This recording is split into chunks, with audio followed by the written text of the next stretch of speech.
তারপর আদা, কাঁচা লঙ্কা, রসুন সব কিছু দিয়ে পেস্ট করেছি। এখন হলুদের গুঁড়া দিচ্ছি।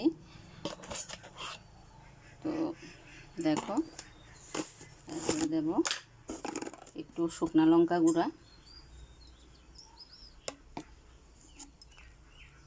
এবার একটু দিচ্ছি শুকনা লঙ্কা গুঁড়া,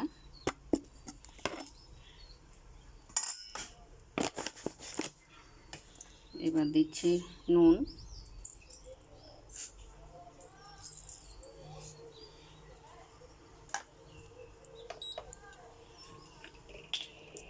দেখছো তেলও দিয়ে দিচ্ছি।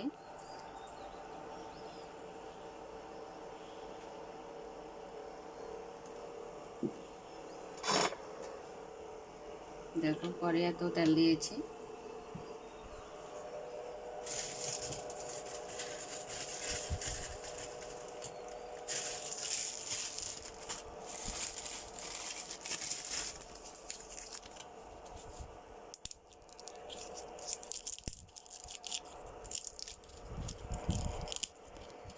একটা তেজপাতা তেলের মধ্যে দিয়ে দিলাম।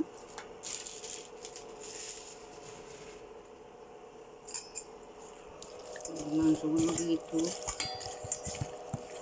আমি একটু মাখি না, কড়ার মধ্যে দিয়ে একদম ভালো করে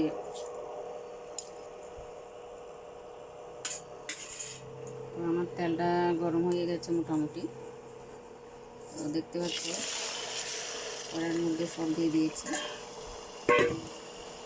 এবার এটাকে আমি কড়ার মধ্যে একদম ভালো করে কষিয়ে ফেলবো। আলু দেবো না, শুধু খালি পাটার মাংস এটা আজকে একটু হালকা ঝোল করবো।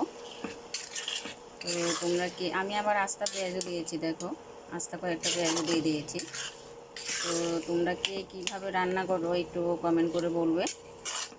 অথবা আমি ভালো রাঁধুনি না, তবু তোমরা তো অনেক বড় বড় ইউটিউবার আছো, রান্নার ভিডিও দাও, তো তোমরা থেকেও কিছু শেখার মতো আছে। যদি কমেন্ট করে একটু বলো, আমি খুশি হব যে এইভাবে না এইভাবে।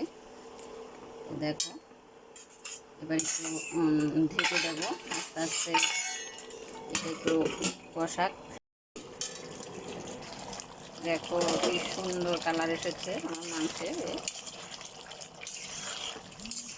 তোমরা যদি সামনে থাকলে বুঝতে পারতে কি সুন্দর একটা স্মেল বের হয়েছে। তো দেখো আমি ভাজা মশলা দিয়ে একটা গরম মশলাও করেছি। এবার এটা দেব, একটু জল দেবো গায়ে গায়ে, তারপর এটাকে এবার নামিয়ে ফেলবো। হলো দেখো আমার পাটার মাংস রান্না হয়ে গেছে। কেমন হয়েছে কমেন্ট করে সবাই বলবে। তো কে কেমন করে রান্না করো এটাও কমেন্ট করে বলবে।